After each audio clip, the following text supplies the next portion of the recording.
지금 여러분이 보고 있는 영국의 근위병은 일부 사람들에게 비난을 받았습니다. 다름이 아닌 그가 쓰고 있는 모자 때문이었죠. 영국 근위병 모자는 캐나다에 서식하는 흑곰의 털로 만들어집니다. 사냥꾼들은 흑곰의 털을 얻기 위해 무자비하게 곰을 사냥하죠. 그렇다 보니 동물보호단체와 일부 대중들은 근위병 모자를 비난하며 이를 합성 대체품으로 변경하라고 압박하고 있습니다. 하지만 영국 국방부는 이를 받아들이지 않고 있죠. 왜냐하면 흑곰 모피 모자는 영국 군의병의 상징이기 때문입니다. 곰 모피 모자를 최초로 착용한 국가는 영국의 천년 라이벌인 프랑스였습니다. 사람의 머리보다 긴 모자로 적군을 위협하기 위함이었죠. 그런데 1815년에 발발한 워털루 전투에서 프랑스는 영국에 패배했습니다. 워털루 전투는 프랑스의 나폴레옹을 완전히 몰락시키고 영국의 위상을 떨친 전투였죠. 따라서 영국은 프랑스의 곰 모피 모자를 전리품으로 받아들였습니다. 이것이 200년 넘게 이어지면서 영국 군의병의 상징이 된 것이죠. 즉, 곰 모피 모자는 영국 역사에서 매우 중요한 물품인 것입니다. 그리고 모피는 비단 영국뿐 아니라 인류사에서 빼놓을 수 없는 물품이었죠.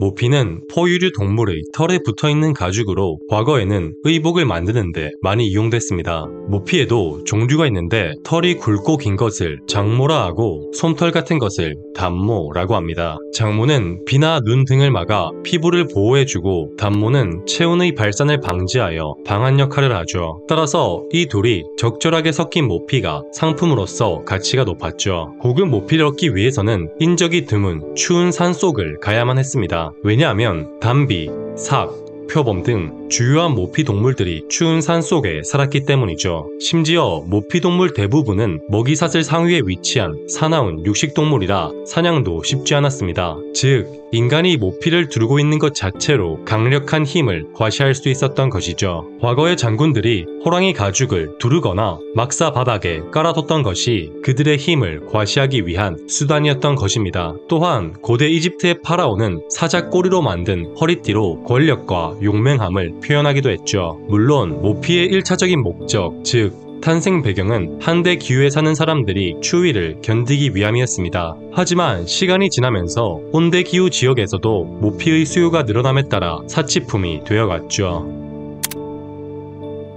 중세 유럽에서 모피는 부와 권력을 상징하는 중요한 요소로 여겨졌습니다. 귀족과 상류층은 모피를 통해 자신의 사회적 지위를 과시했죠. 심지어 17세기부터 약 200년간 지구가 소빙하기에 접어들면서 사람들은 추위에 시달리게 되었습니다. 즉, 중세 유럽에서 모피는 본인을 과시하는 사치품이자 추위를 버티기 위한 필수품이었던 것이죠. 따라서 유럽을 중심으로 모피의 수요가 급격하게 늘어났습니다. 당시 모피의 주요 공급지는 러시아의 서쪽 산림이었는데 그곳의 모피 동물들은 폭발적인 모피 수요 때문에 멸종 위기를 맞았습니다. 그렇다 보니 모피의 수요에 비해 공급이 부족해지면서 모피 가격은 천정부지로 치솟았죠. 따라서 모피를 구하기 위해 사람들은 미지의 땅에 관심을 갖기 시작했고 그곳이 바로 시베리아였죠. 시베리아는 우랄 산맥 동쪽으로 펼쳐진 광활한 영토로 극심한 추위 때문에 사람들이 가지 않았던 곳이었습니다. 하지만 모피라는 경제적 동인이 생겨 시베리아 지역이 개발됐던 것이죠. 그도 그럴 것이 당시 러시아 농노 4명이 1년간 1루블도 벌기 힘들었는데 모피 한 장이면 50루블 정도를 벌 수 있었다고 합니다. 따라서 시베리아 모피는 소프트 골드로 불렸으며 사람들은 이에 눈이 멀어 부푼 희망을 안고 너도 나도 시베리아 땅에 뛰어들었습니다. 그 결과 척박했던 시베리아 땅은 하루에 100제곱킬로미터 이상씩 개척되어 러시아 영토는 태평양 연안까지 확장되었죠. 즉, 러시아가 세계 1위의 영토 면적을 차지할 수 있었던 이유는 모피 덕분이라고 해도 과언이 아닌 것이죠. 그들은 시베리아 지역에 살고 있던 몽골계 원주민들까지 고용하여 모피 동물들을 사냥했고 러시아는 모피 무역으로 큰 돈을 벌 수 있었습니다. 참고로 지금은 미국 영토지만 과거에 러시아의 영토였던 알래스카도 모피를 얻기 위한 동쪽으로의 탐험 중에 개척된 땅이었죠.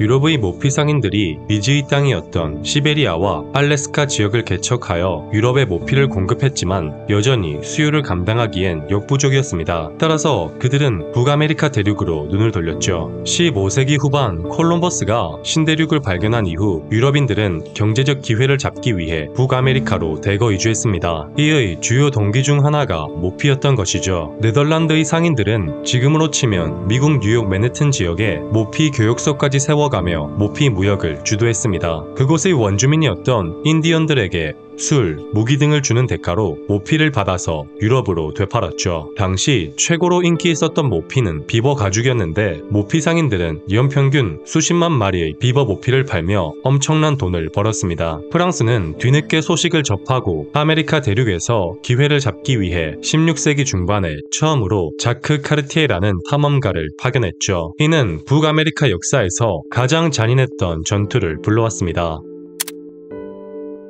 자크 카르티에가 처음 도착했던 곳은 지금의 캐나다 땅이었습니다. 그곳에는 이미 휴런족, 미크맥족 등 원주민들이 거주하고 있었죠. 그런데 그들 모두 비버의 모피로 만든 옷을 입고 있었습니다. 따라서 자크 카르티에는 원주민들에게 비버 모피를 구입하겠다고 제안했고 원주민들은 이를 받아들였습니다. 왜냐하면 유럽식 문명과 아무런 관계없이 살아오던 원주민들에게 유럽의 상품들은 충분히 매력적이었기 때문이죠. 그들은 비버 모피를 주고 프랑스인들에게서 럼과 위스키 같은 주류를 받았습니다. 또한 금속으로 제조된 도끼와 총 같은 무기도 받으며 이전보다 빠르게 비버를 잡을 수 있었죠. 그렇다 보니 북아메리카의 비버 개체수는 급속도로 줄어들었습니다. 그에 따라 비버 모피의 가치는 높아져 갔고 부족 간 더 많은 비버 모피를 차지하기 위해 경쟁이 심화됐죠. 당시 북아메리카 지역에서 가장 세력이 강했던 부족은 이로코이족이었는데 그들은 프랑스와 다른 부족 간의 비버 모피 무역에 불만을 품고 있었습니다. 비버 모피를 독점하고 싶었던 것이었죠. 결국 프랑스와 이로코이족 간의 갈등은 극에 달했고 전쟁이 발발했습니다. 프랑스와 친밀한 관계를 유지했던 원주민들은 프랑스 편에 서서 이로코이족과 치열한 전쟁을 벌였죠. 그 결과 양쪽 모두 많은 원주민들이 목숨을 잃었습니다. 이는 비버 전쟁 또는 이로코이족 전쟁으로 불리고 있죠. 비버 전쟁은 북아메리카 지역의 비버 모피를 얻기 위한 유럽인들의 욕심에서 비롯되었지만 결과적으로 북아메리카 지역 원주민들에게 가장 큰 피해를 입힌 전쟁이었던 것입니다.